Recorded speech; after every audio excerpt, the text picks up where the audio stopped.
Hello, and welcome back to another episode of Unapologetically Relatable. I'm Lindsay. And I'm Skylar. Welcome, welcome. We're excited that you guys are joining us today, and hopefully you have been enjoying our episodes and everything that we've been putting out so far. This is our third episode. How are you feeling? I'm feeling pretty good. I feel like we are overcoming technical difficulties and we're getting smarter. Yes, I feel like I'm pretty good with technical stuff, but for some reason, nothing is wanting to work with us today. No, and I don't have my glasses, so I'm just pretending like I can see and really Skylar's looking at the screen yeah, press that, but she doesn't know what it says. For all she knows, I'm deleting everything on my computer. Lindsay's doing all the hard, heavy lifting today, but it's okay. Sometimes, your best friend has to do the work for you. Yeah, it happens. So what's been going on with you? Anything new? Yeah, I'm about to finish my first year of my master's program. Oh my God. I know, yay. That's so exciting. I have been stressed. Oh, I'm sure. Being a mom, working full time, taking care of 21 kindergartners and my own 2 children, and then having that balance has been really hard this season. And I've been doing this for what? I did it for 4 years. I graduated last year. Yeah, but now you're doing in-person classes too, whereas before for your bachelor's, you did everything online, right? Yeah, so it's a change. I love being able to go to campus. I actually just found out my teacher is moving to Brazil, and he's going to be a principal, and I'm sad. I'm but you're awesome. Forget this program. But no, I'm really happy about finishing year 1. I'm going to finish with a 4.0, which is my goal. I'm going to graduate with a 4.0. So that's awesome. A year from now when we're talking and I say, look, guys, I graduated with a 4.0. Remember episode 3? I said it. It'll be a party for sure. Yes. And then I'll start my summer classes in June. So that's kind of what I've been focusing on and finishing out. I think I have 18 days until the end of kindergarten. Pray for me because I'm exhausted and they're driving me insane. I'm sure I don't think I could be a teacher. I feel like I don't have the patience. It's a lot. What about you though? What's new with you? Not too much. I've just been, working, taking care of the kids. My youngest daughter does turn 1 in June, so I'm starting to plan her birthday party and get everything figured out. I just realized it's actually coming up in just over a month, so I have a lot to do. Yeah, I'm excited for that. I can't wait to celebrate her. She's so cute. I know, I'm excited. But anyways, today we are back at you with another episode, and today we're going to be talking about friendship losses. And this is something that Skylar and I have experienced within our own friendship. We've had some tough times, and then obviously other friendships as well. So we just think friendships are hard, honestly. They're relationships, which is the core of our podcast. And I feel like as an adult, it's harder to upkeep some friendship relationships just because of life. And not really talked about when we're kids. And it's easier because we can hang out anytime. And now we've got responsibilities. So it's no, I can't go hang out, even though I want to. Yeah, it's I have finding that balance between making sure you're putting priority towards those friendships. But in reality, there's other things that have more priority, like your kids and your family. Yeah. And I think for us, as we've mentioned, we have been friends since sophomore year of high school. So it's been a long time. It's been 15 years now. Yeah, I would say you and one other person are my longest standing friendships, and I love all of my friendships, but this one is very special to me, and I value our relationship and our bond and just everything. There's so many things that it's hard to put words to it. Yeah, I agree. It is a very important relationship. I also haven't had many friendships that are this long. I think the other one would be with my husband, but it's a little bit different because that's a romantic relationship as well. But yeah, I have had friends for a long time, but this is for sure my longest friendship. Yeah, I even remember for a long time, it was just me and you. We had no friends. No, we didn't. And we would even talk about it. We're we need to get some friends. And I feel like as we entered that phase of like building our friendship, becoming moms and stuff, we also struggled to maintain our friendship. Yeah, we did. Skylar and I actually did go through a period of time where I don't want to say we weren't friends, but we kind of We were weren't frenemies. friends. We didn't talk like realistically. I felt like it was like a year. Yeah.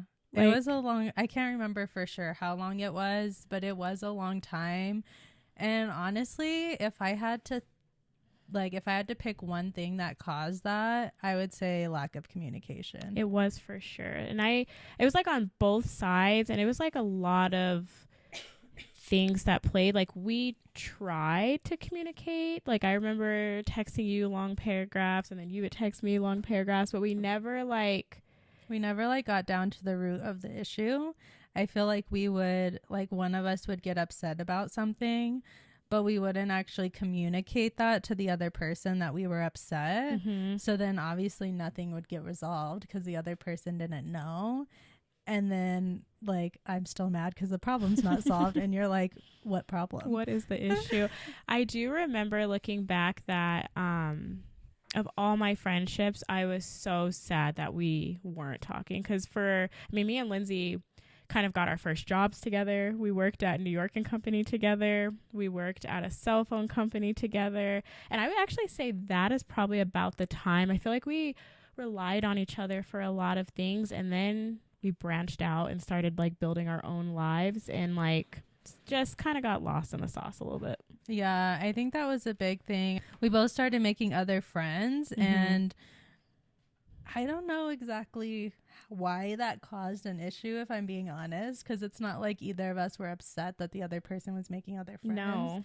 It was just like we didn't know how to communicate to each other and maintain those other friendships and maintain our like romantic relationships with our partners and like be mothers. It's like we didn't know how to handle everything. We did not have the skills. But I think that kind of also goes a little bit into like jealousy into friendships. Like I remember as Lindsay started to make new friends, and she would like post on social media, and I'm just like, that's my best friend. Like, how are you out here living your life without me? And I'd be sad, and I would do the same thing. And I feel like she would text me or she'd comment and she'd be like, you didn't invite me. yeah. And it like wasn't even like a thing where it was like me choosing not to invite her. It was just like, I don't know. It just happened, I guess. I don't know. Yeah. And what's interesting too, like our friend group, which I love, is like me and Lindsay are best friends, and then our other two best friends were best friends,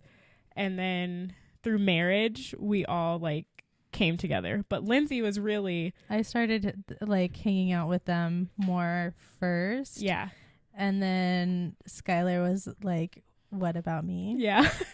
You don't get to have friends without me. And then she kind of came in, and now we just all get along so great. So, but yeah, I feel like it was really like a good year. We really weren't talking, and I feel like we went through a period where we were like, okay, like this friendship isn't like causing either of us happiness, or we're either need to fix the problem or we need to drop the friendship. Like, yeah. We can't, like, all it's doing is like putting this mental strain on both of us. Yeah.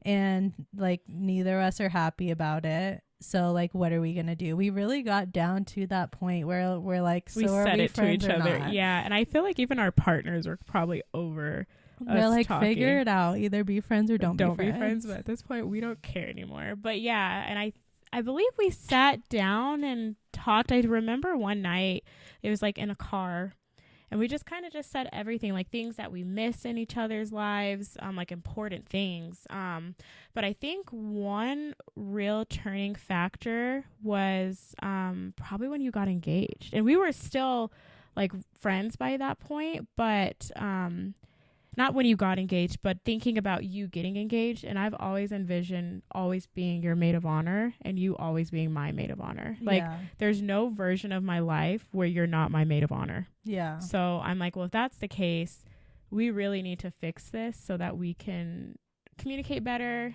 And I would wanna say, be in yeah, your it was life. within that 6 months prior to that, which it just kind of happened that's how that worked out. Yeah.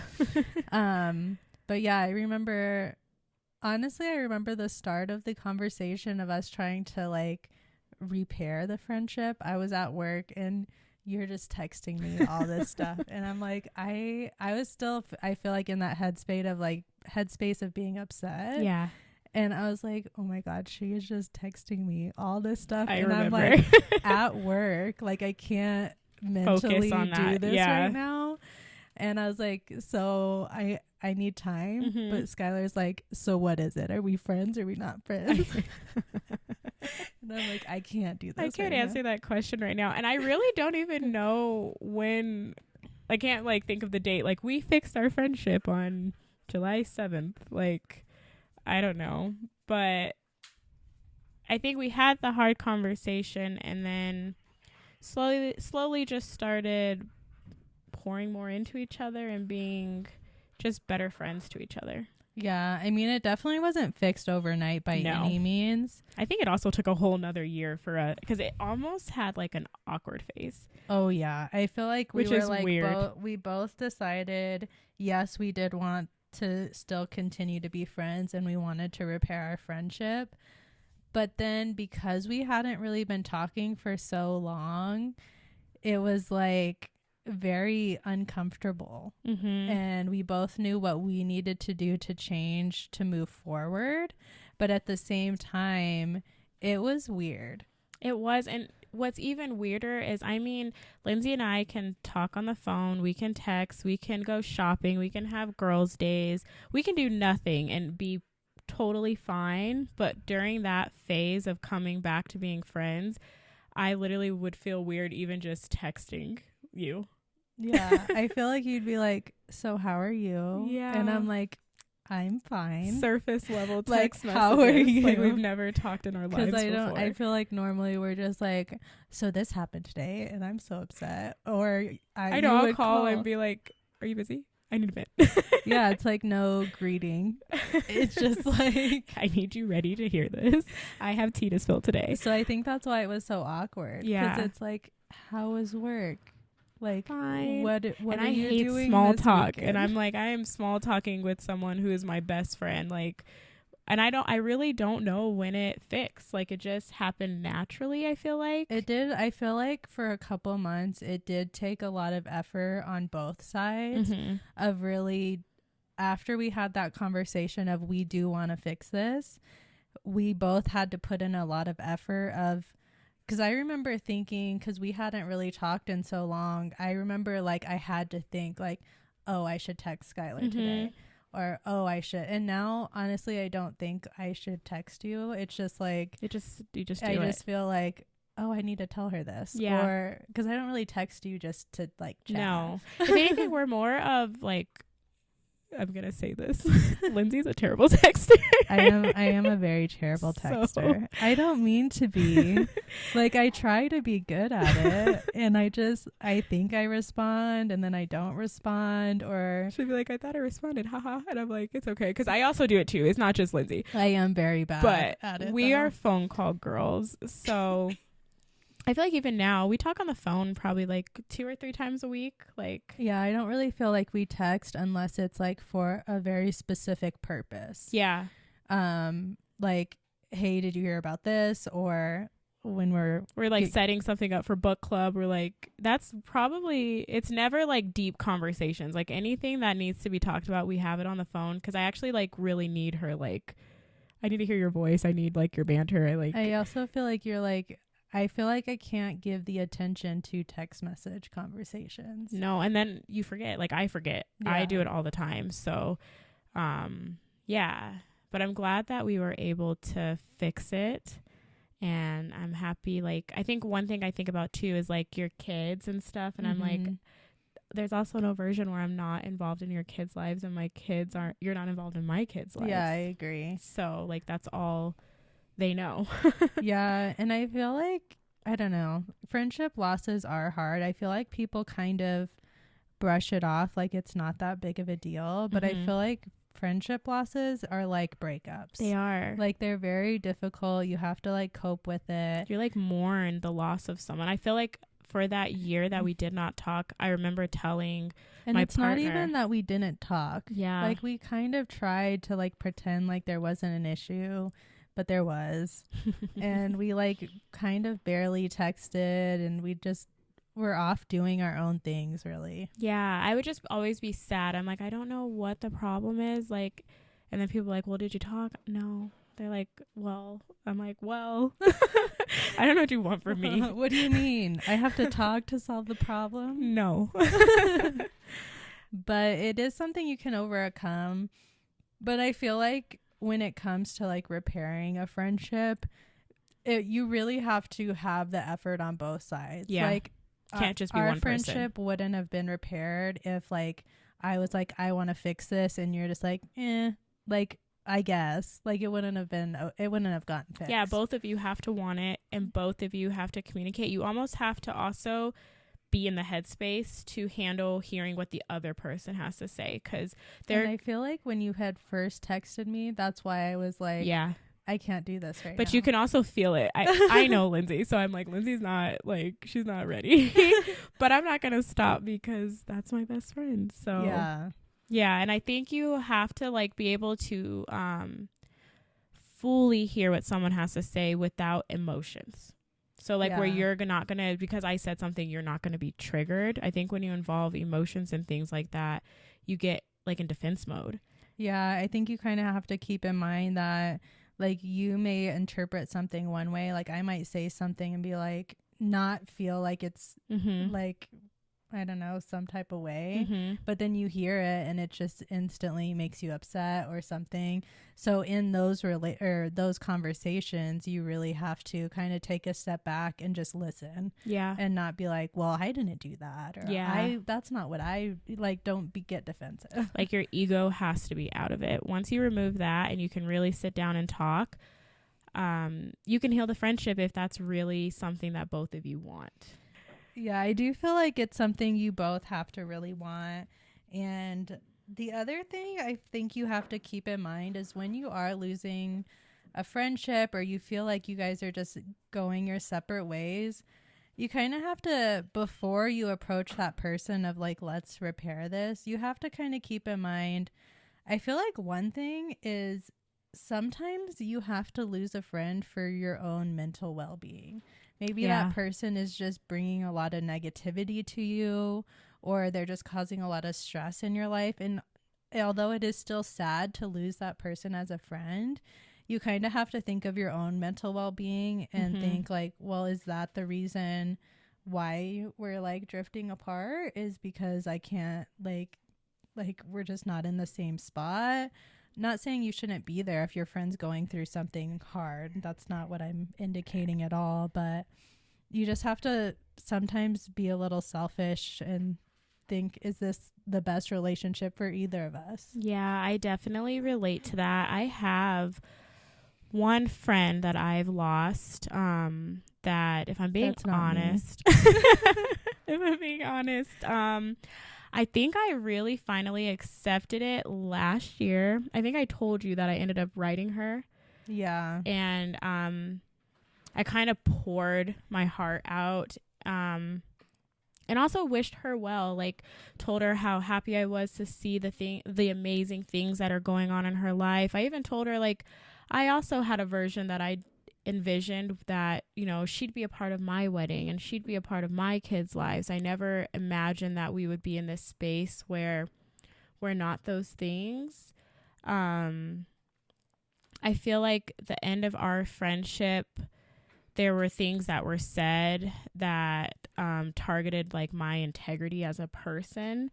And as I thought about it, I realized that I don't want someone who thinks the way she thought of me, because I know I'm not that person. Well, I think that's important to mention too. Like, when it came to yours and my friendship, nothing was said negatively towards the other person. Like, neither of us were mean to each other or really did anything. It was purely a lack of communication or misunderstanding. But if someone starts coming to you and like being disrespectful or just saying things, calling out your character, like that is something you need to keep in mind and deter, like that can deter you from really trying to repair that friendship, because if they're saying that to your face, what are they saying behind your back? Yeah. And I also during that phase kind of feel like I took blame for things. Like I kind of accepted like what she had said and was like apologizing and things like that. And then I had to really take a step back and be like, well, actually, no, like I never did those things. There's something else going on here, and it feels like you're pointing the blame at me. And that's my version of the story. Yeah. Her version could be completely different, and obviously she's not here to defend herself. But yeah, we're not here to speak negatively about this person by any means. No, and I want the best for her. Her success is like, I'm happy. Like, I'm glad she's thriving. I'm glad her family's thriving. But I'd be lying if I didn't say she really hurt my feelings. That situation, when it happened, was with Lindsay and in her kitchen. And I forget what we were even talking about, but I got a text. Yeah, I don't know, something random. Yeah. And then you're just like, hold on. And you're just pause the conversation texting and then coming to me and be like, can you believe, like, this person just said this? Yeah. And it was something really crazy. I'm not going to say what it is, but it was something crazy. Like, anyone who knows me knows never in my life would I ever. Like, they were accusing you of things that were completely out of line. Yeah. And so I remember crying right there on the spot because this person was so special to me. Like, even now, I still love her. And it just hurt that she thought of me this way. And that's why when I started doing therapy, I kind of talked about it in therapy. And my therapist told me something that I'll never forget, that if you are still triggered by something, you have not forgiven or let it go. Yeah. And I realized I had to forgive her. I had to forgive myself, and I had to let it go for my own mental well-being. And once I got to that space, that's when I wrote her a note. Well, that situation wasn't even the final straw of your relationship, wasn't it? I thought we had all kind of hung out. So afterwards. That's after. No, we had all hung out and stuff, and I think there were other underlining things, and it wasn't just like one thing. And I'm not even gonna say it was just her. Like, it was probably me too.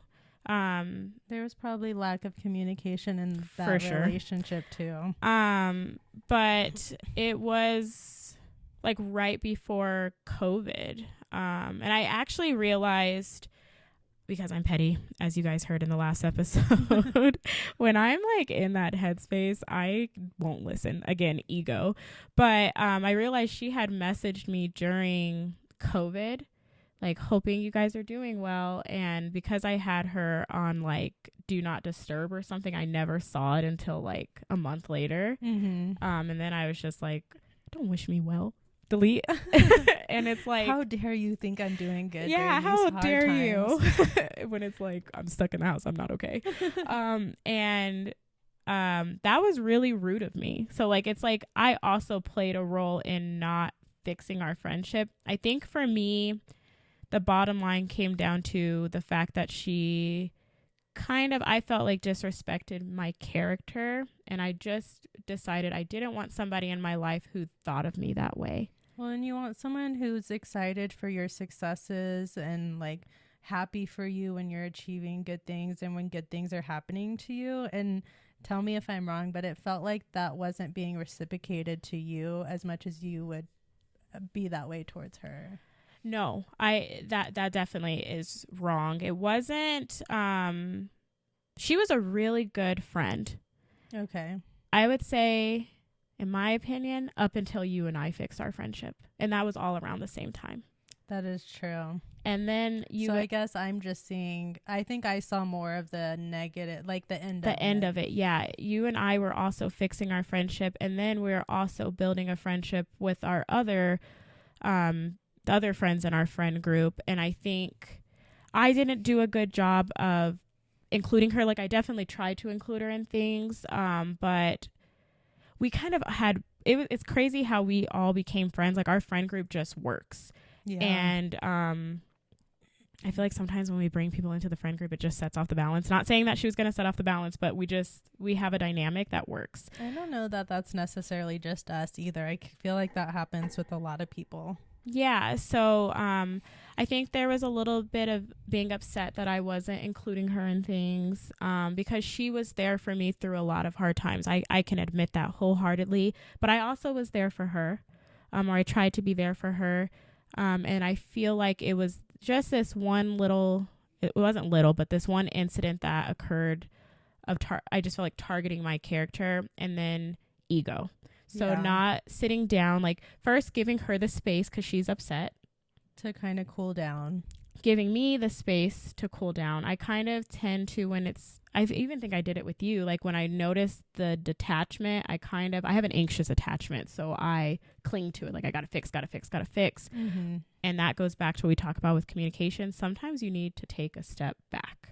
I will say that's one thing I noticed when you and her got into that big fight is she texted you, she was upset, and you immediately were calling her. Yeah. And I feel like it probably, in hindsight, would have been better to just text her something, obviously, but then kind of give it a day or two and then call her. Yeah. We both needed to take some space. And I look back now and realize her reaching out during COVID could have been like an olive branch.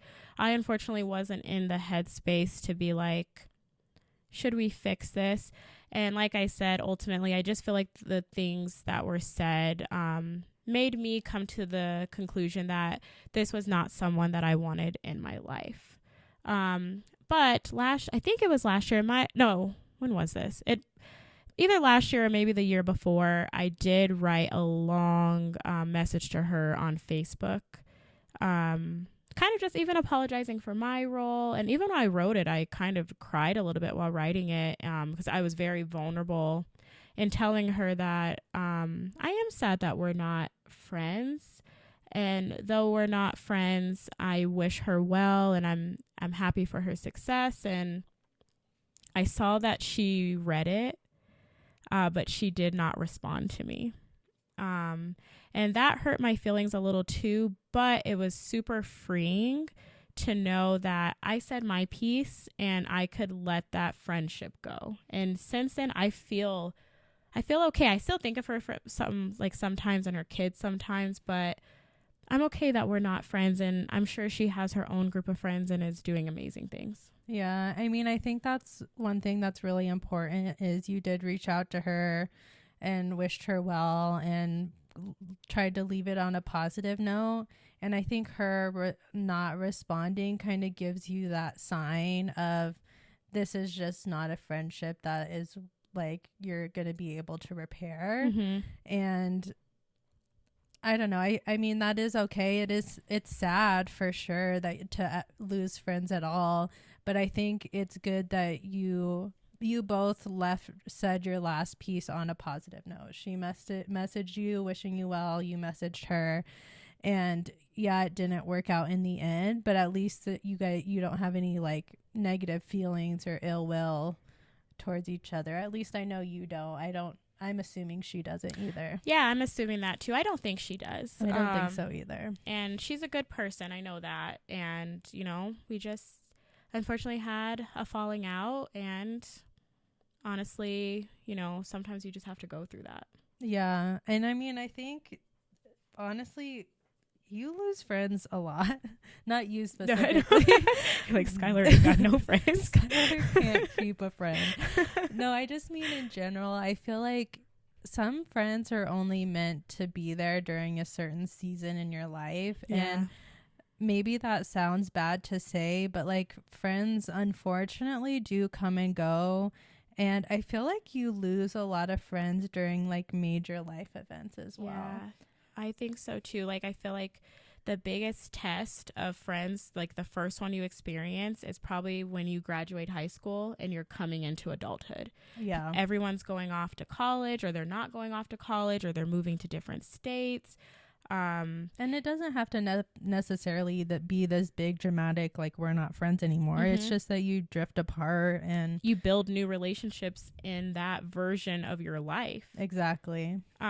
Even us, I look at when I was a teen mom, like stereotypes and statistics. It's like even us being a friend, like that normally does not happen. Like, well, I do feel like we lost a lot of friends, or I at least feel like I lost a lot of friends when I got pregnant with my oldest daughter. Yeah. And not necessarily when I got pregnant, but after I had her.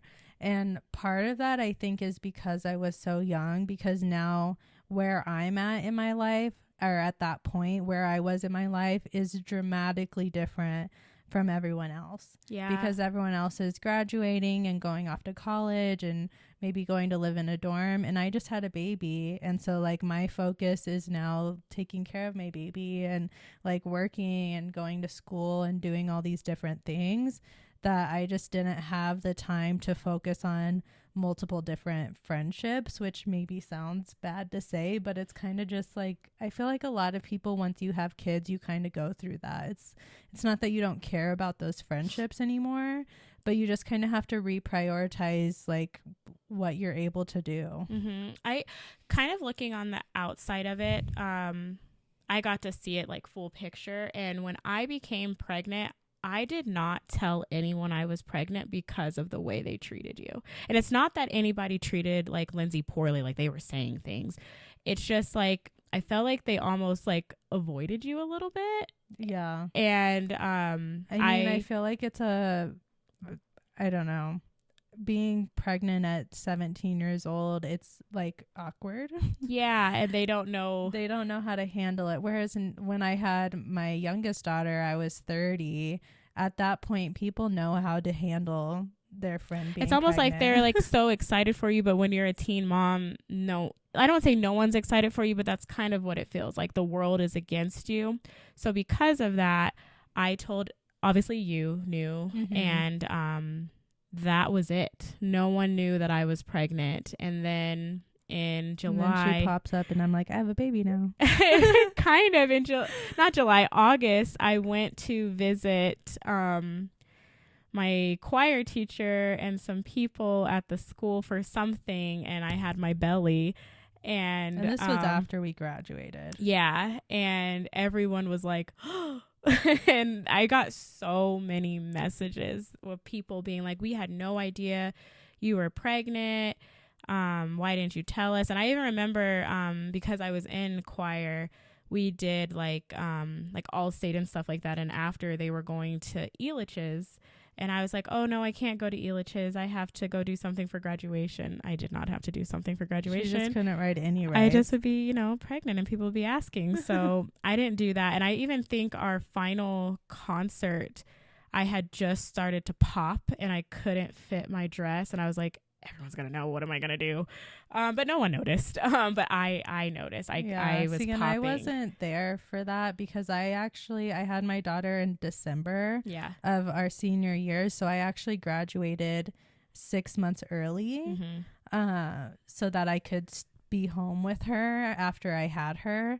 And so I wasn't physically there during that time at school with you. It was kind of lonely. I remember spending a lot of time like with Matt, and I'm so grateful that he was a good friend to me, because I also feel like during your pregnancy, I also lost friends because I kind of felt protective of you. My friend. Yeah, I just felt really protective of you and wanted you to feel like you're not different just because, you have a baby inside of you. So in that, I did lose some friends. And then also my son's dad ended up dropping out of high school, so he was gone. So I didn't have even him to lean on. So it's like, though I had Lindsay there to go through the pregnancy with me, she wasn't there physically. So the last 6 months of high school sucked. But I'm just grateful that at least, we were able to still keep our friendship. And then even old friendships, I think about one in particular, my best friend from middle school, who I'm still very good friends with. She's still my best friend. I adore her.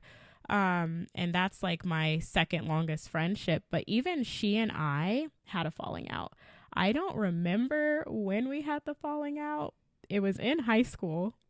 We went into freshman year, best friends, solid. Well, you guys didn't go to the same high school though, right? We did.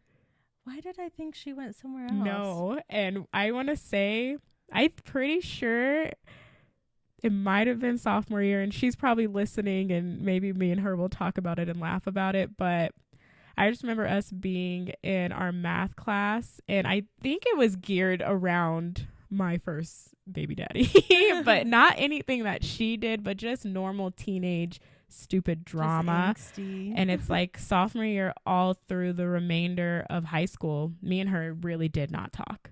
And I don't want to say we were like frenemies, because it's not like we said anything to each other, but a little bit of frenemies.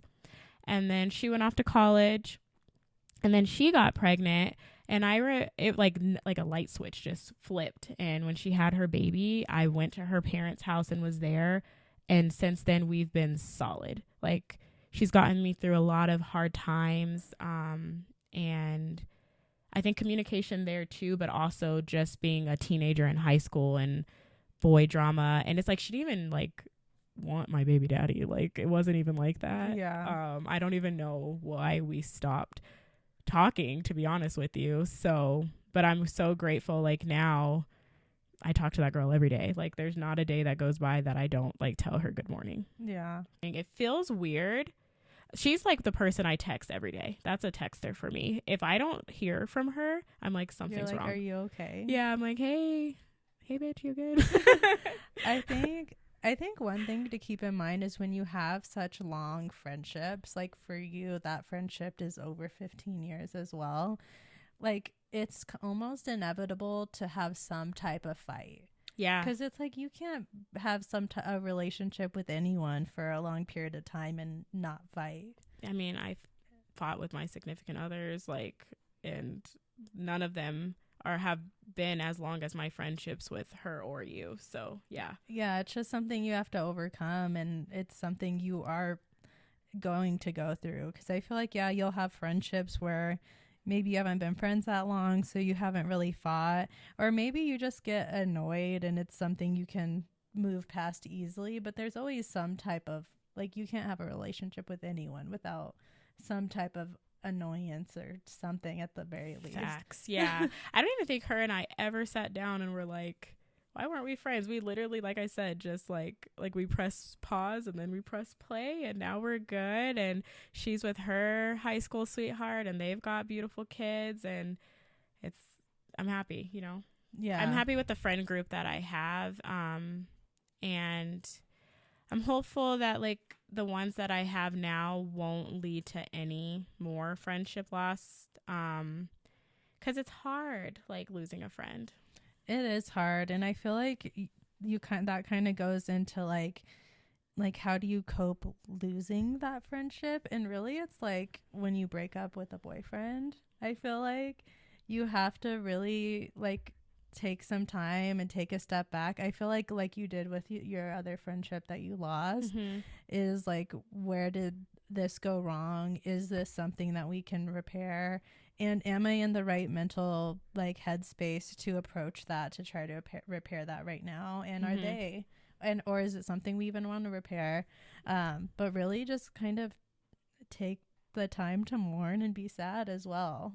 Yeah, I definitely think you almost go like through the stages of grief too. Like, I went through like the angry stage, and I will admit it, like, I know I probably like was bad talking about her during that moment. Like, I'll admit that I'm human. And then I go through the sad phase where I'm like, I just want to cry and do nothing. And then you kind of go like through the denial. phase. Like, yeah. I can't, like, why would this happen? I think I even had tried to reach out again, and she kind of was like, no. And then you have a moment of clarity. And that is probably when me and her should have reached out to each other. That might have been when our relationship was salvageable, but you like got past that point. Too much time passed. So yeah. Yeah, I mean, I feel like that definitely makes sense, but you just have to make sure you're taking the time you need to make sure you are able to give into that friendship as well. Yeah. Because it's not fair for you to expect this person or the other person to accept all the blame or to cause, like, to provide the entire solution. You have to make sure that you're ready and capable and willing to try to repair that friendship if necessary. And if not, then you just have to take the time to be sad and mourn the loss of that friendship and move forward. I'm also here for, like, if someone is, like, truly treating you bad and not being a good friend, like, cutting that off and not feeling anything. Like, I feel like life is so short that you should have genuine people in your life. Like, everyone deserves that. And if someone truly, like, just like we said with romantic relationships, their values don't align with your values, cut it off and don't even be afraid. Don't look back. Go find you a friend that's going to pour into you like you pour into them. I agree. I feel like if they're just not being a good friend towards like a you, hater, can't stand a hating friend. the one who's never happy for you. Yeah. And I'm not going to say I've had one of those, but I've seen people have those, and it's not it. Yeah. And I feel like it's hard. It always seems like those are really long friendships. They are. I don't know if it's you've like those noticed high school, middle school friends, and they see you, like, they see thriving. you thriving, and Yeah. they're not happy for you. 'Cause they're not or they thriving. give, like, the backhanded compliments. Yes. And I think I also haven't had something like that happen to me personally, but I feel like the best thing you can do in that situation is approach them and see it, like, mention that how you feel, and if they can resolve that, then great. But if they continue treating you poorly, then Skylar's right. I feel like you kind of just have to let it go, and it is going to be sad, but you have to think long term. Is this friendship benefiting me, and is it benefiting them? Because it's like, if they're feeling that negatively towards you about your accomplishments, this isn't a friendship that's benefiting them either. See, Lindsay's better than me because I'm like, bye. You don't have time for your nonsense, but you do have to communicate something. I'd probably give them, like, one shot.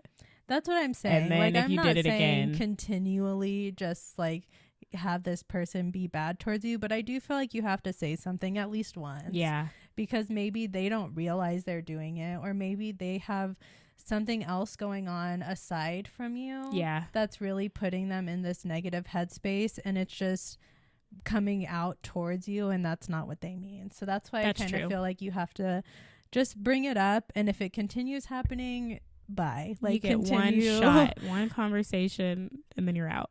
Yeah, because you don't want to be friends with someone who doesn't respect you or is treating you negatively, or is just generally not happy for you. Yeah. I think too, like, as you grow in your friendships and you come into adult life, you have to find that balance, because we're all adults. We have families, we have jobs. Some of us are students and things like that. So making time in your friendship so that you don't have friendship loss. Yeah. You have to put in the effort too. I agree, but I also feel like you have to give each other some grace and also just some, like, understanding. Like, I feel like you and I have really, and this was probably what led to our, like, issue in our friendship before, is we were growing up, and we also just had so much going on in our lives that we just didn't have the time to really hang out. Yeah. And not saying you shouldn't make an effort to hang out, but you have to come to an understanding, like, sometimes that, like, as adults, we just have a lot going on. So maybe this person isn't able to hang out every week or talk on the phone every day, but are they still there for you when it's important? Yeah. I think also too, when I was younger, like in our friendship, I think there was even, like, I don't know what the right terminology would be for it, but, like, even, like, a little bit of a trauma bond. So it's like we're bonded together, and then now we're branching out, and so we're used to being at work together every day. We're used to having lunch with each other every day. We're doing all these things, and now we don't do that. you work here, I work here. I don't see you every day anymore. We're not talking on the phone anymore. So I think we were also just in very different places in our lives. yeah. Because you around or what that's not when you had your daughter, but you had your daughter, and so you were a stay-at-home mom. Yeah. And you were doing different things, and I was just in a different place. Yeah. And there's nothing wrong with that. I think too, I also had postpartum depression, and I think that also affected how I spoke to other people. Mm-hmm.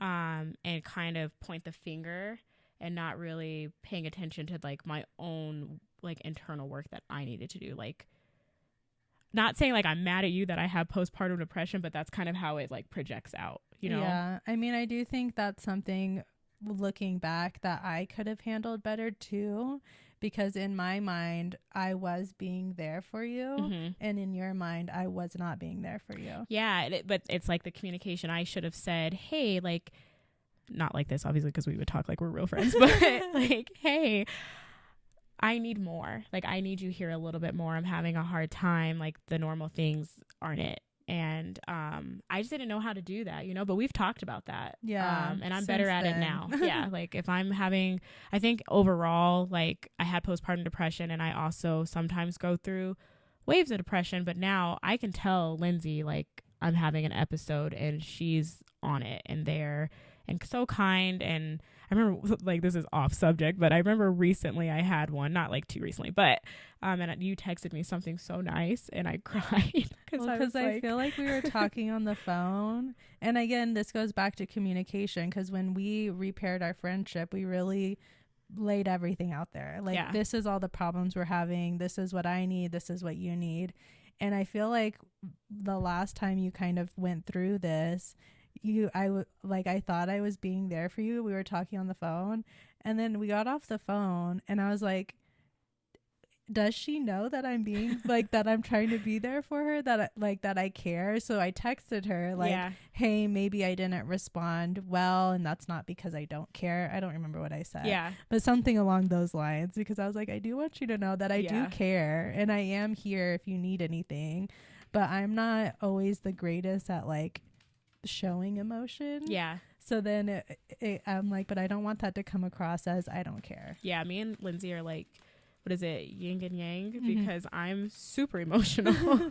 And not that Lindsay's not emotional. You just carry yourself in like an amazing way. Sometimes I'm like, I wish I had those characteristics, like how you do it. Because I'm a crybaby. So And I don't cry. yeah. Like, I don't know if I've ever seen you. I know I have, but like not like me. I'm such a crybaby. I'll watch a TV show and cry. So Yeah. So I mean, I think it all, like we've kind of mentioned before, it is really communication, but also accepting, like, if this friendship isn't going to work, then it's not going to work, and it's okay to be sad about that, but you also have to move forward and just build new friendships. Yeah, which is hard. It is. But you can do it. Like, I've done it through work. I started just only having Lindsay, and then repairing other relationships, and now we have our core group, and then I have friends at work, and Lindsay has friends at work, and you have to put yourself out there and find people that align with you, and, go from there. Yeah. So if you are experiencing, or you have experienced friendship losses, just know it does get better. You have the option to repair it if you think that's what's best for you, and if your friend also feels that way. But if not, just give yourself some grace to mourn that loss, and then move forward and just be the best version of yourself that you can be, so that you can pour into these friendships and be a good friend. Yeah, and if you have stories that you want to share with us, you can share them with us on Instagram. Even if you just need like a free space to talk about it, because we definitely can relate and understand. Yes, I agree. But I think that's all we have today, talking about friendship losses. We have a lot of exciting and fun topics, or maybe not fun, but we're going to have those tough topics or conversations, but we'll also, laugh too and have some fun. So that's all for today. Thanks for tuning in. You can find us on TikTok and Instagram under Unapologetically Relatable. And then make sure that you are subscribing to our podcast, and you can listen to us wherever you listen to your favorite podcasts. And just make sure you rate, review, let us know what you think. And we're excited to be doing this with you guys and sitting down and chatting every week. So thank you so much for listening. We'll see you next time.